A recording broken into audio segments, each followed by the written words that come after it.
In the frosty silence of the winter forest, under the silver light of the full moons, the snow-covered fir trees reached for the stars, as if striving to touch the boundless night sky. Jonathan Jack Morgan, an experienced hunter, glided over the sparkling snow on wide skis.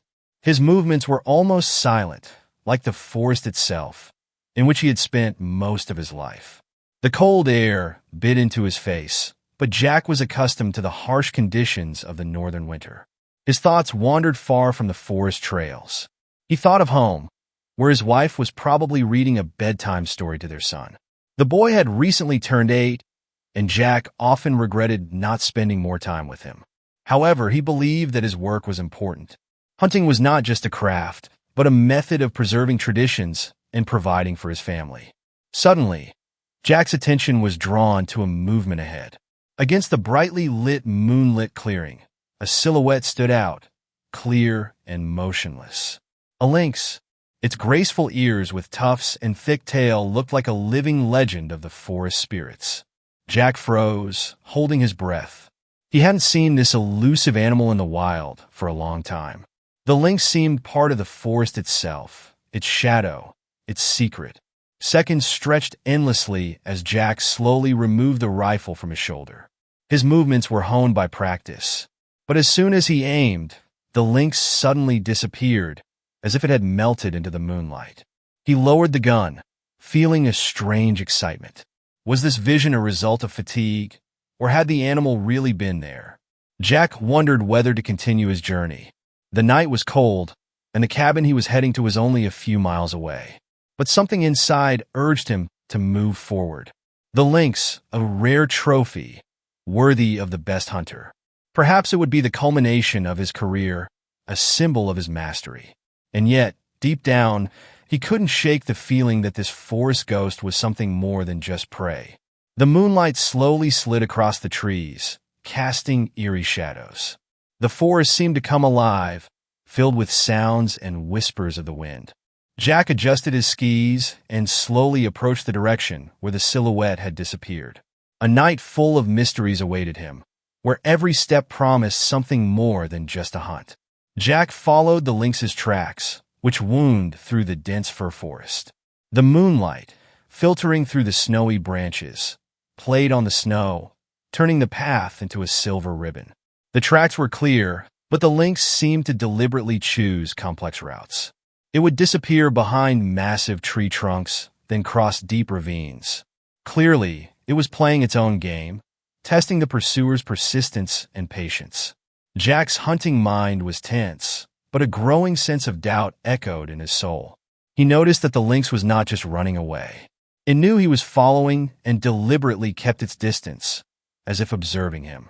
This was unusual, even strange. Jack tried not to lose focus, but his thoughts returned to the moment when their gazes met. In those eyes, yellow like winter light, there was something inexplicable. Not fear, not anger, but interest? Awareness? The forest grew darker. The moon began to be covered by dense clouds, and Jack turned on his flashlight to see the tracks better. Each movement of the lynx on the snow had its own story. Here it jumped over a fallen trunk. There it stopped to look around. The longer he walked, the more he felt not like a hunter, but part of some strange ritual. Clearly, the lynx was leading him deeper into the forest, away from familiar trails. At one of the stops, Jack sat down on a boulder to catch his breath. The frosty air constricted his lungs, and he leaned over to rub his numb fingers. Around him was absolute silence, occasionally interrupted by the crunch of branches under the snow. This sound made him tense. He turned sharply, hoping to see the lynx, but instead noticed barely discernible signs of another life. Traps. Jack approached closer, feeling a surge of indignation. Poachers. These steel traps, set among the forest, not only disfigured nature, but also destroyed it. He picked up one, covered with snow and frost. The trap was carefully camouflaged, ready to spring at the slightest movement. He didn't need to think long to understand what this meant. The lynx could fall into such a trap. Between the lynx's tracks and the trap, there was a common thread. Jack felt confusion for the first time. What if the lynx didn't turn to him by chance? Perhaps it knew about the danger, and its behavior was a warning, not an escape.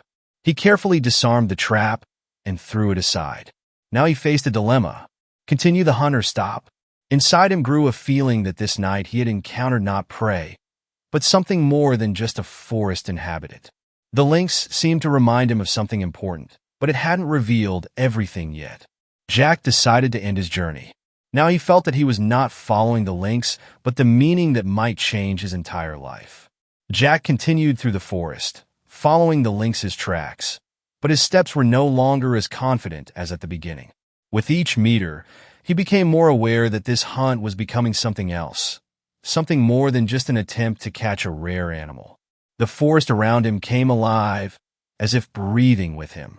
Branches creaked under gusts of cold wind.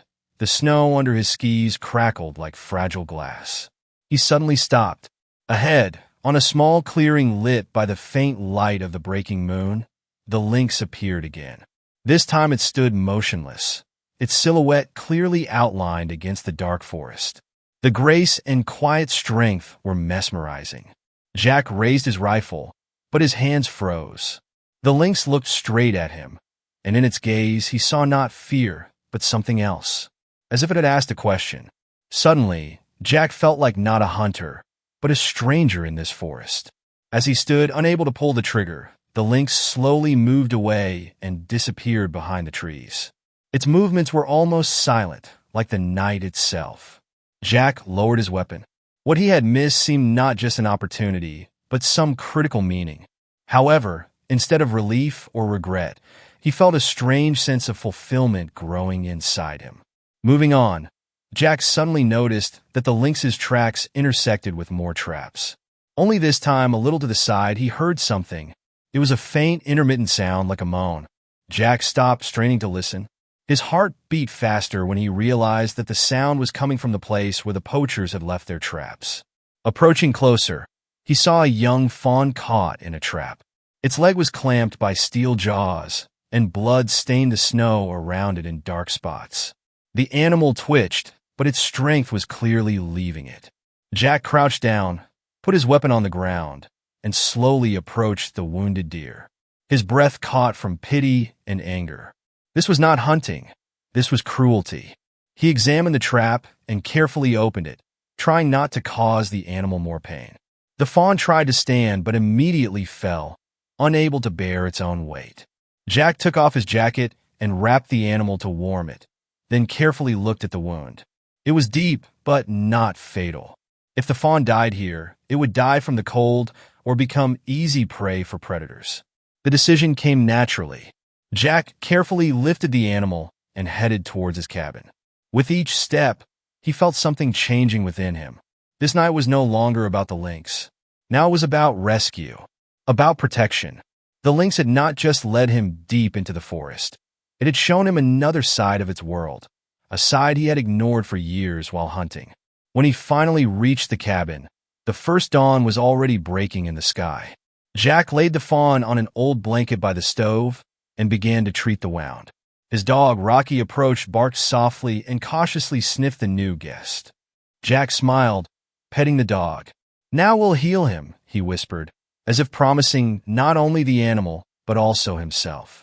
Outside, among the shadows of the trees, a silhouette flashed. The lynx was there again. It stood motionless, watching him, and then dissolved into the dawn mist. Jack looked out the window for a long time until a new feeling took root in his heart. He could no longer be the person he was before. The lynx had given him a chance to see the forest with new eyes, a chance he decided not to miss. Jack woke up before dawn. The cabin was quiet, broken only by the steady breathing of Rocky and the fawn he had rescued the night before. The dog lay next to the animal, as if guarding its peace. Jack approached the window and looked out cautiously. The forest was enveloped in a light fog, and the frosty air seemed motionless. He felt an unusual calm, but inside, a question still echoed. Why had the lynx led him to this place? What was it trying to say?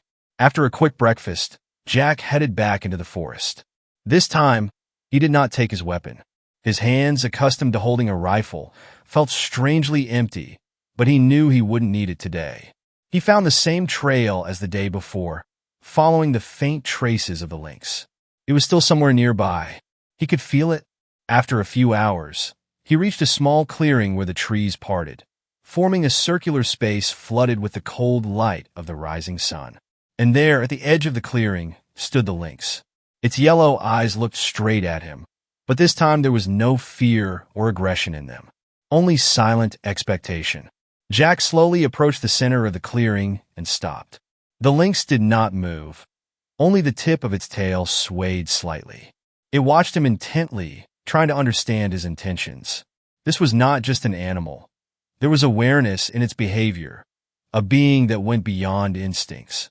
He slowly sat down, trying not to make sudden movements. There were no more than 10 yards between them. He saw every detail of its fur, every movement of its body. "What do you want to tell me?"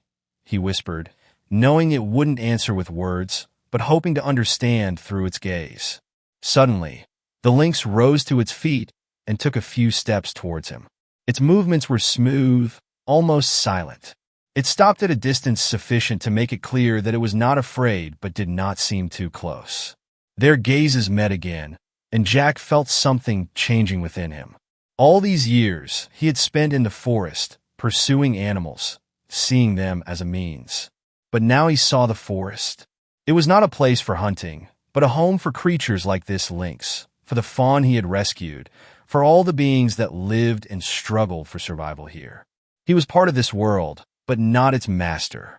The lynx turned its head and slowly walked away. But before disappearing into the forest, it looked back once more.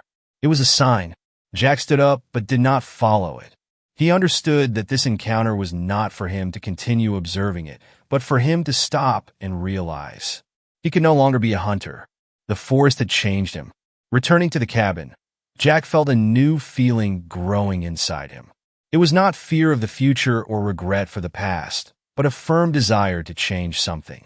He decided that from now on, his life would be dedicated to protecting these forests and their inhabitants. The lynx had given him a chance to see the world with different eyes, and he was not going to miss it. Jack stood by the cabin. This time, he held not a rifle and cartridges but tools, pliers for destroying traps, rope for holding warning signs, and a notebook for recording the locations where poachers might leave traces. Beside him lay Rocky, calmly, as if sensing that his master was now driven by different beliefs. The forest greeted them with restrained, almost indifferent calm. The snow crunched underfoot, the cold air burned his lungs, but Jack felt something new in this place. He felt that he had become part of the forest, not its enemy, but its protector. Each branch, each track in the snow, now held a special meaning for him. First, he discovered the traps he had noticed the day before. They were still in their places, the metallic jaws threateningly gaping in the snow. Jack took a few minutes to disarm them and put them in a bag. The poachers needed to understand that their methods would no longer go unpunished. Rocky watched Jack's actions intently, occasionally growling softly, as if approving of his actions. "That's right, buddy. Now you and I will protect this place," Jack said, patting the dog's head. The journey through the forest took all day. Jack destroyed several more traps, found tracks of deer and other animals that had become something like his new allies. Along the way, he noticed fresh tracks of the lynx, which accompanied him at a distance. It did not show itself, but Jack knew it was watching. By evening, he found himself on a large hill, from which a view of the valley opened up. The snow sparkled in the last rays of the setting sun, and in the distance, at the edge of the forest, he noticed figures. People. Perhaps these were the very poachers who had set the traps.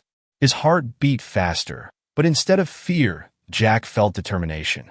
Now he knew that his place was in the forest and with those who lived in it.